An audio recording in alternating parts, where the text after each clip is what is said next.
Last video में हमने बात की थी कि 2 मंथ में हम कैसे पूरे सिलेबस को कंप्लीट कर सकते हैं एमपीपीएससी प्रीलिम्स के। ये आप सभी लोग जानते हैं कि 16 फरवरी को आपका एमपीपीएससी प्रीलिम्स का एग्जाम है। तो उससे रिलेटेड हमने कई सारे सवालों के बारे में बात की थी। उसी वीडियो को लेकर कई सारे स्टूडेंट के क्वेश्चंस आए थे व्हाट्सएप पे कि उसमें एक सवाल ये था कि हम किस कोचिंग की टेस्ट सीरीज लगा सकते हैं, सबसे बेस्ट टेस्ट सीरीज हमें बता दीजिए। हिंदी मीडियम के लिए भी बात की गई थी और इंग्लिश मीडियम को लेकर भी। तो टेस्ट सीरीज को लेकर हम डिटेल में नेक्स्ट वीडियो में बात करेंगे कि हमें किस कोचिंग की टेस्ट सीरीज लगानी चाहिए, कितनी कितनी टेस्ट आ चुके हैं और किस किस कोचिंग की टेस्ट सीरीज चल रही है। देखिए, जो सवाल आपके द्वारा पूछा जाता है कि हम ऐसी कौन सी कोचिंग के टेस्ट लगा रहे हैं जिससे कि हमारे एग्जाम में क्वेश्चन आने के चांसेस होते हैं, तो आप इस चीज को अपने दिमाग से निकाल दीजिए। क्योंकि सीरीज ज्वाइन करने के लिए आप एक ही अपने माइंड में चीज रखें कि हमें सिर्फ प्रैक्टिस करनी है। हमने अभी तक जो भी पढ़ा, हमारा सिलेबस कंप्लीट किया है, हम कितने क्वेश्चन उसमें कर पा रहे हैं, कहाँ हमें गलतियां हो रही, कितने क्वेश्चन हम गलत कर रहे हैं, इन सभी चीजों पे हमें ध्यान देना है। आप चाहे तो किसी कोचिंग का टेस्ट लगाएं, चाहे 2 कोचिंग के, चाहे 3 कोचिंग के आप एक साथ लगाएं, वो आपकी अपनी चॉइस है। पर जितने भी आप टेस्ट लगाएं उस एनालिसिस आप बहुत अच्छे से करें, क्योंकि आपको ये समझ में आना चाहिए कि आप कहाँ गलतियां कर रहे हैं। ठीक है, तो ये दिमाग में आप बिल्कुल ना रखें कि हम इस कोचिंग के लगा लें, यहाँ से क्वेश्चन आ जाएंगे। नहीं, ऐसा बिल्कुल भी नहीं। ना ही कोई आपको ये बता सकता है कि आप आकार ले लीजिए, निर्माण या महात्मा गांधी सी में से क्वेश्चन आने हैं, ऐसा नहीं होता। आपको सिर्फ प्रैक्टिस को लेकर ध्यान में रखना है कि हाँ, हमें जो प्रैक्टिस करना है और उस प्रैक्टिस के साथ साथ हमें टेस्ट का एनालिसिस भी करना है। चाहे आप एक दिन में एक टेस्ट लगा रहे हैं तो उसका प्रॉपर एनालिसिस करके किस क्वेश्चन से, मेरे किस टॉपिक से कहाँ गलती हो रही है, कौन सी गलतियां जो मैं माइनर से कर पा रही हूँ। कई बार क्या होता है, एग्जाम में हम आते हुए क्वेश्चन को गलत कर देते हैं। ये सभी स्टूडेंट का सवाल होता है कि मैम हमने 2 नंबर से रह गए, तो उसका रीजन ये था कि जो क्वेश्चन हमें आ रहे थे वो भी हमने गलत कर दिए। तो उसका रीजन ये होता है कि हम पहले से प्रिपेयर नहीं करते उस माहौल के लिए। क्योंकि हम कुछ स्टूडेंट होते हैं जो डायरेक्ट सिर्फ एग्जाम हॉल में जाके एग्जाम देते, वो टेस्ट सीरीज ज्वाइन ही नहीं करते या प्रैक्टिस नहीं करते। टाइम पीरियड हमें एग्जाम हॉल में मिलता है, उसी टाइम पीरियड को देखते हुए आपको, जैसे 2 घंटे का हमारा टाइम होता, उस 2 घंटे का टाइमर लगा के आप टेस्ट को सॉल्व करें और ये देखें कि आप कितने क्वेश्चन कितने टाइम में अटेम्प्ट कर पा रहे हैं, गलतियां कहाँ हो रही। तो हमें वैसे ही शेड्यूल के साथ ही हमें टेस्ट लगाना है। ऐसा नहीं कि कभी भी हमने उठ के 2 घंटे में खत्म कर रहे, 3 घंटे या 4 घंटे लगा दिए, ऐसा बिल्कुल नहीं कि आधा टेस्ट सुबह लगा लिया, आधा दोपहर में लगा लिया, ऐसे भी नहीं करना है। हमें उस 2 घंटे का टाइम याद होना कि आपका लगभग आपका 1.5 घंटे में या उससे थोड़ा बहुत 15-20 मिनट हम ऊपर लेके चल सकते हैं, इतने में आपका टेस्ट पेपर फिनिश हो जाना चाहिए। लास्ट के 15 से 20 मिनट अपने टेस्ट पेपर को चेक करें। वही माहौल के साथ ही आपको घर पे भी प्रैक्टिस करना है। कोई अगर आप इंदौर, भोपाल या कोई भी सिटी में रहते हैं, तो अगर वहाँ पे ऑफलाइन टेस्ट सीरीज चल रही है तो आप ऑफलाइन टेस्ट सीरीज ही ज्वाइन करें।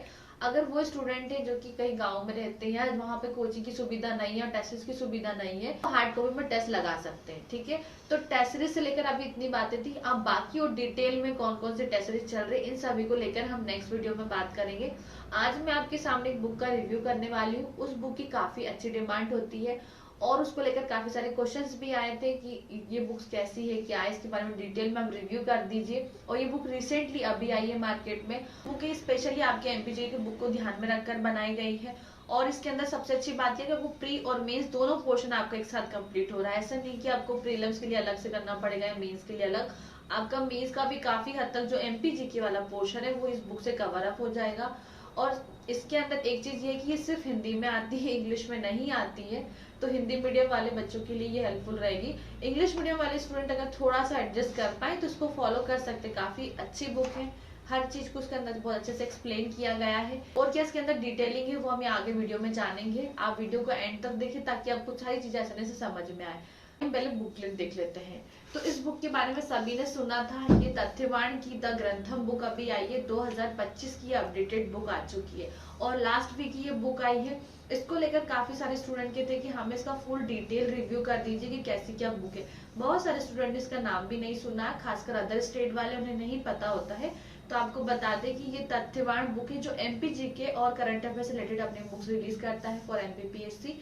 तो अभी इनकी एमपीजीके वाली बुक आई है और लगभग ये 600 से 700 पेजेस की बुक है, आप देख सकते हो। और इसके अंदर पूरा एमपीजीके वाला पोर्शन यहाँ पे ऐड किया गया है और यहाँ पे प्री और प्लस मेंस दोनों आप लिखा हो, आप देख सकते हो। का जो सैंपल पीडीएफ है वो प्रारंभ गैलरी और स्टडी माई वे दोनों टेलीग्राम पे अपलोड हो चुका है। टेलीग्राम की लिंक आपको डिस्क्रिप्शन में मिल जाएगी, आप वहां जाके इसको देख सकते हैं। बाकी और कोई भी डिटेल हो किसी भी बुक को लेकर तो आपको स्क्रीन पे नंबर शो हो रहा है या फिर प्रारंभ गैलरी का व्हाट्सएप लिंक भी आपको डिस्क्रिप्शन में दिया, वहां जाके सारी जानकारी ले सकते हैं। तो सबसे पहले इस बुक को रिव्यू करने से पहले मैंने इसको पढ़ा है, तो इस बुक के अंदर सबसे अच्छी खासियत ये है कि इन पिक्चर्स का कई ज्यादा यूज किया है। मतलब कोई भी टॉपिक को एक्सप्लेन करने से पहले उसको आपको इमेजेस फॉर्म में दिया है, ताकि पढ़ने से पहले अगर आप पिक्चर्स उसकी देख ले तो चीजें आसानी से समझ में आती है। जैसे यशोवर्धन के बारे में बताया तो प्रॉपर यशोवर्धन की उन्होंने यहाँ पे पिक्चर ऐड की है। कोई भी राजाओं के बारे में बताया है तो जितना पॉसिबल हुआ उन सभी राजाओं को यहाँ पे आपको इमेजेस देखने को मिलेगी। या किसी भी किले के बारे में या मंदिर के बारे में अगर बात करिए, नदियों के बारे में बात की, तो मैपिंग का प्रॉपर यूज किया गया है। तो ये बुक में काफी अच्छी डिटेलिंग दी हुई है। बात करें तो प्रॉपर देखो, अभी आपको साइड में यहाँ पे इंडेक्स दिख रहा होगा, ठीक है। तो यहाँ पे सबसे पहला आपका इंडेक्स दिया मध्य प्रदेश का इतिहास, संस्कृति और साहित्य के बारे में दिया है। तो यहाँ पे क्या होगा कि जो आपका मेंस वाला पोर्शन है वो भी आपका यहाँ से कंप्लीट हो जाएगा, खासकर 4 और 5 यूनिट। और यूनिट 2 को भी आपका जो पोर्शन है आपका, जहाँ पे कुछ टॉपिक्स ऐड हुए मेंस में, और आपका इधर प्रीलिम्स में यूनिट 2 वाला पोर्शन आपका यहाँ पे कंप्लीट हो जाएगा। तो यहाँ पे काफी अच्छे से दिया। आपको जो हिस्ट्री वाला पोर्शन है वो समथिंग आपके 200 से 250 पेजेस में दिया हुआ है। सेकेंड टॉपिक हम बात कर रहे थे मध्य प्रदेश का भूगोल, यूनिट 4 आपका प्रीलिम्स वाला पोर्शन, और पार्ट बी में पेपर 1 वाला जो पोर्शन है उसमें जो आपका ज्योग्राफी वाला पोर्शन है वहां के टॉपिक भी आपके यहाँ पे कंप्लीट हो जाएंगे। उसके बाद में हम बात करते हैं मध्य प्रदेश की संवैधानिक व्यवस्था वाला पोर्शन है, जिसके अंदर यूनिट 5 आपका मध्य प्रदेश की पॉलिटी, और उसके बाद में आपका पेपर 2 पार्ट ए में आपका जो मध्य प्रदेश की पॉलिटी वाला पोर्शन है आप उसको डिटेल में देख सकते हैं।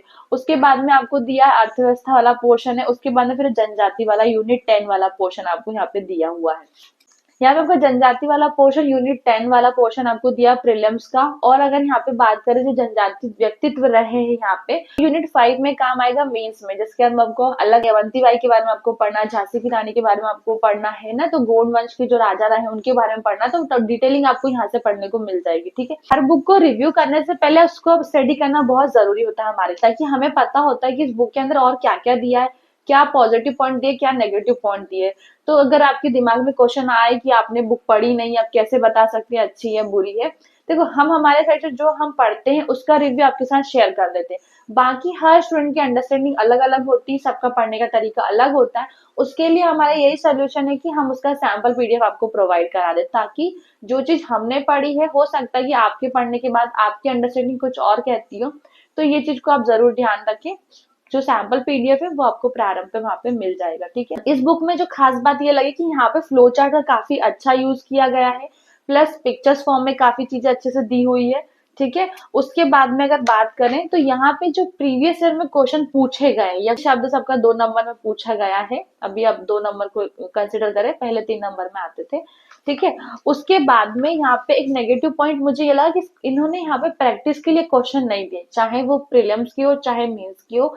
अगर ये वो चीज इसमें इंक्लूड हो जाती तो अच्छा और इसके अंदर हो जाता, ठीक है। बाकी जो ओवरऑल जो मेन पॉइंट्स होते हैं, जो प्रमुख बिंदु यहाँ पे करके आपको दिए हुए हैं टॉपिक में, वो आपको यहाँ पे दिया हुआ है, ताकि अगर आप प्रीलिम्स में भी चीज बनकर आई है तो आपको यहाँ पे मेंशन किया कि परीक्षा के हिसाब से क्या मेन इंपॉर्टेंट पॉइंट्स है वो यहाँ पे मेंशन किए, पर पर्टिकुलर क्वेश्चंस आपको नहीं दिए हैं। तो क्वेश्चन हो सकता है कि आपको कहीं से भी मिल जाए, बट मेन कंटेंट की बात होती है तो हम कंटेंट को ज्यादा फोकस करेंगे, ठीक है। जैसे कि यहाँ पे उन्होंने एक पिक्चर आपको दिख रही होगी साइड में, यहाँ पे दिया है अवंती महाजनपद के बारे में। मौर्य राजाओं के बारे में बात करी तो चंद्रगुप्त मौर्य की आपको अलग से इमेज देखने को मिलेगी, समुद्रगुप्त की आपको मिलेगी, सम्राट अशोक की। तो क्या राजाओं की अगर इमेजेस ऑलरेडी अगर हमें दिख रही है, इमेजेस क्लियर है, तो हम क्या जो सीक्वेंस होता है वो हमें याद करने में काफी इजी होता है कि किसके बाद कौन आया था, किसका बेटा कौन था। तो ये चीजें सीक्वेंस हमें काफी याद करने में इजी होता है। देखो यहाँ पे मध्य प्रदेश के मौर्यकालीन स्थापत्य कला के बारे में बात की तो उन्होंने प्रॉपर पूरा मैप बनाया पहले एमपी का, और कहाँ कहाँ पे स्थापत्य कला थी उसको वहां पे मेंशन किया। ऐसा नहीं कि डायरेक्टली नाम आपको दे दिए, यहाँ पे आपको मैपिंग के साथ बताया था कि अगर आपसे प्लेस पूछी जाए कि कौन सा स्थापत्य कला कहाँ पे थी तो वो आपको और क्लियर हो, ठीक है। और उसके बाद में यहाँ पे अगर आप 10 नंबर में क्वेश्चन लिख रहे हो तो आपको यहाँ पे फ्लो चार्ट का काफी अच्छा यूज किया कि मौर्य काल की कौन कौन सी स्थापत्य कला थी, तो प्रॉपर पहले यहाँ पे फ्लो चार्ट बना दिया, फिर थोड़ा थोड़ा सभी को एक्सप्लेन कर दिया। तो आपको जो 10 नंबर का क्वेश्चन है वो अच्छे से आप कवर अप यहाँ पे कर पाएंगे, ठीक है। तो इसी तरीके से हर एक सब्जेक्ट को यहाँ पे डिटेलिंग में दिया हुआ है, ठीक है। जिस बात करी आचार्य केशव दास के बारे में बात करी तो उनकी इमेजेस के साथ उसका पूरा उनका डिटेलिंग दिया हुआ है, उनका नाम, उनका जन्म स्थान कहाँ था, उनकी मृत्यु कब हुई थी, पूरी डिटेलिंग आपको यहाँ पे दी हुई है। अब बात करते थोड़ा ज्योग्राफी वाला हम पोर्शन देख लेते हैं, तो यहाँ पे देखो प्रॉपर यहाँ पे मैप का यूज किया है। देखो मैपिंग से आपकी ज्योग्राफी और इजी हो जाती है ना। पॉलिटी वाला पोर्शन आप सब चीज उसको रिलेट कर पाते हो। अगर आपका मैपिंग स्ट्रांग है ना, तो चाहे वो हिस्ट्री हो, पॉलिटी हो, इकोनॉमिक्स हो, कोई भी सब्जेक्ट हो, आपको मैपिंग कहीं ना कहीं आपको आनी ही है।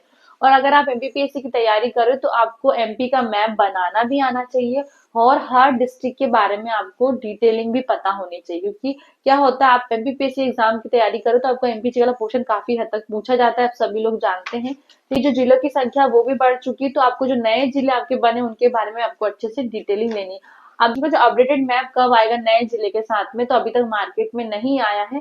बट फिर भी आप ध्यान रखें कि उन जिलों से कौन कौन से जिले लग रहे हैं, किसके आसपास में है वो, किसकी सीमा एक दूसरे से टच हो रही है। तो ये चीज आपको एग्जाम के तौर पे ध्यान रखनी है। करंट अफेयर्स की बुक आप पढ़ोगे तो उसमें आपको मिल ही जाएगा यहाँ पे, ठीक है। प्री और मेंस के हिसाब से देखा जाए एमपीजी के लिए पोर्शन तो काफी सफिशिएंट बुक है।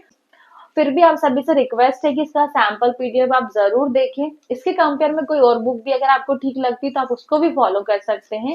बाकी ओवरऑल देखा जाए तो ये चीजें इसके अंदर काफी अच्छे से एक्सप्लेन की गई है। मैपिंग जो हम एक रिक्वायरमेंट होती है एज ए स्टूडेंट की, हमें फ्लो चार्ट भी मिले, पॉइंट्स भी मिले, पिक्चर्स भी मिले, मैपिंग भी मिले, ताकि हमारे जो अगर हम बेसिक से पढ़ रहे हैं या अगर हम फर्स्ट टाइम कोई चीज पढ़ रहे हैं तो हमें वो चीजें समझ में आ जाए, ठीक है।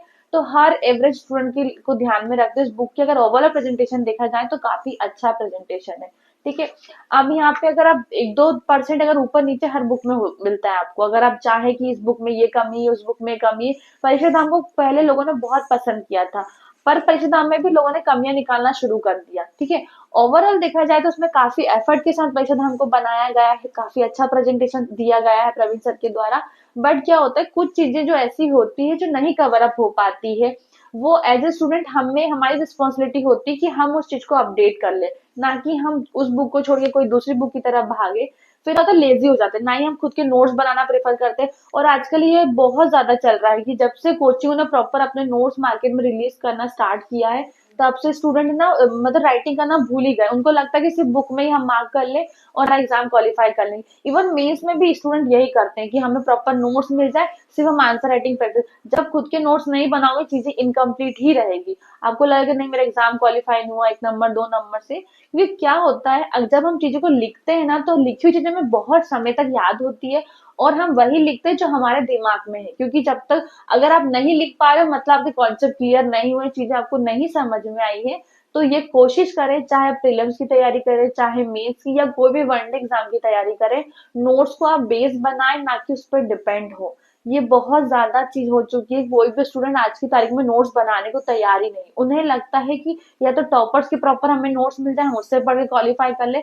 उन टॉपर्स ने भी अपनी प्रॉपर मेहनत की है, उन किताबों को उनको किताबों को उन्होंने इतना भर दिया है कि आप समझ नहीं सकते, तब जाके वो चीजें इतनी आगे तक पहुंच पाए हैं। तो इतनी मेहनत आपको भी करनी पड़ेगी, आप किसी और की मेहनत से अपना सक्सेस नहीं पा सकते, आपको अपनी मेहनत करनी होगी, ठीक है। फिल्म को फोकस कर रहे हो 2025 के लिए, तो आपसे एक रिक्वेस्ट है, कई बार भी मैंने बोला है, जितनी ज्यादा आप प्रैक्टिस करोगे उतना आपके लिए अच्छा होगा।